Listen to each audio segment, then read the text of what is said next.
شو عم تقول؟ خير والله يا خير شو صاير؟ بعدين عقيد بحكي لك. امشي قدامي، الله لا يوفقكم. امشي اطلع. خير اللهم اجعله خير. هذا اللي طلع معك؟ ليك بدك تبهدليني اخر عمري بهالحاره؟ لك هنيه انت ما في عقل؟ لك شلون بيخطر على بالك تروحي تشتكي على اختي وياخذوها على حبس الكراكون؟ شلون؟ والله يا ابن عمي يا حبيبي، يلي بده يسرق مالي وذهباتي بده يتحاسب. لك مين اللي قال لك انه اختي هي اللي سرقتك؟ مين؟ ما بده حدا يقول لي مبينه، اختك كل عمرها بتغار مني، حاطه نقره من نقري، ما بتطيقني وبتكرهني. لك بتغار منك وما بتطيقك وبتكرهك، هي فهمناها. بس قصة بتسرقك ما بتسرقك. هلا بتروحي بتسحب الشكوى وبتخلي اختي تطلع من الكراكون، سمعتي؟ لك هي حرمه، بتعرفي شو يعني حرمه؟ انت بدك توطي راسي بين الخلايق ورجعي الحاره. ضرتي هنية، اسمعي كلام ابن عمي ولفي لنا السيرة بقى. ضرتي سعاد، تعرفيني بحبك بس رجاء لا تتدخلي، خليكي على جنب. ابن عمي الشكوى ماني ساحبتها، واختك ماني مطالعتها من الحبس، وذهباتي لازم يرجعوا. يامو مشان الله، يامو مشان الله يا عمتي، هي طلعيها من السجن يامو، طلعيها من السجن. بوعدك انا رح اجيب لك بدال الذهبات، بوعدك يامو. مو حلوه هي حرمه محسوبه على عائلتنا، مو حلوه يامو، مو حلوه. خايفين ان تكون جابت لكم العار؟ هي اللي جابته إله ولاهلها. لك هنية والله واللي اسمه الله، إذا ما بتروحي بتسحب الشكوى وبتطلع أختي من الكراكون بدي طلق. طول بالك ابن عمي، بالتفاهم كل شي بيصير. سعاد لا تتدخلي وخليكي على جنب، فهمتي؟ يا ابو صلي على النبي، طول بالك يا ابو. هذا اللي طلع معك يا ابن عمي؟ بدك تطلقني؟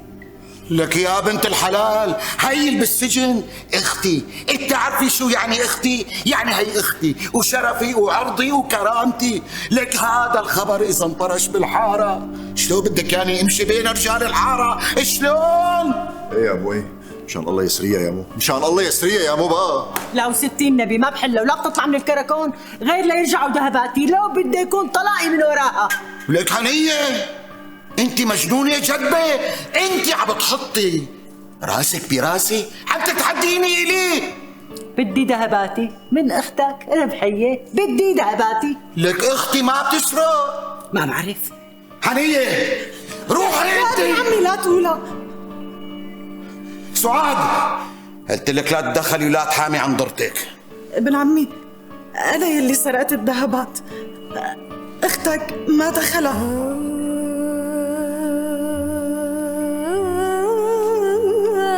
شو؟ ايه انا سرقتهم، اختك ربحية ما دخلها. طب ليش هيك عملتي يا سعاد؟ مو بتعرفيني انا بحبك، لشو تساوي المشاكل انت كلها؟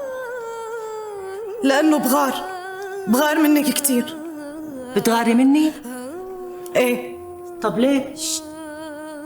شنو ابن عمي بحبك اكثر مني. لا ابدا مو مزبوط هذا الكلام. بلا ابن عمي، انا بحس وبعرف انك بتحب ضرتي اكثر مني، لهيك سرقت الذهبات. كان بدي تصير مشكلة بينك وبينها وتصير تحبني انا اكثر، بس ما توقعت المشكلة توصل لاختك ربحية. يا الله لا يعطيك العافية بعد تعبك، لا انت ولا هي بهدلتوني وشرشحتوني بين رجال الحارة وزتيتوا اختي بالسجن. مشان شو؟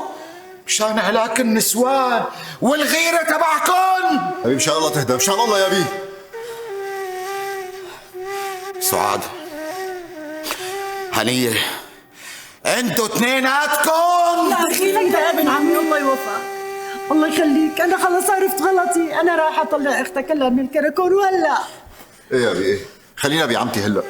حسبي الله ونعم الوكيل، حسبي الله ونعم الوكيل. هنية روحي البسي ملايتك وخلينا نروح على الكراكون نطالع المسكينة. حاضر يا ابن عمي حاضر. سعاد انقلعي من خليتي يا بي خلاص، وانت كمان انقلع.